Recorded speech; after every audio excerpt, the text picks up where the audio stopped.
Recently, in considering how to help people with their fears, I began to reflect about the book Harry and the Terrible What's-It by Dick Gackenbach.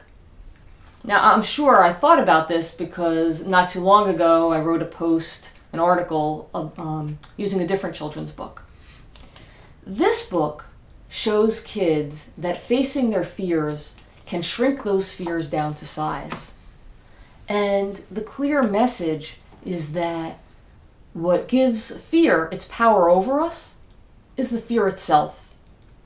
Or as Franklin D. Roosevelt famously put it, all we have to fear is fear itself. Now, of course, there are some very dangerous situations out there, and our fear is a warning sign that we have to pay attention.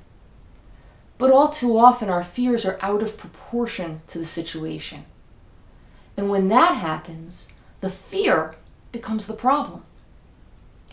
And it's most helpful then to pay attention to the fear. Think about it. Consider it. You may want to ask yourself, what's the worst that can happen?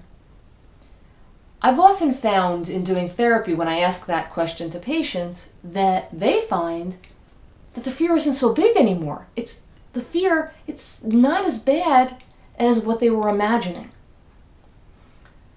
But if there really is a bad consequence that you're fearing, then it's essential that you consider, is challenging my fear worth it?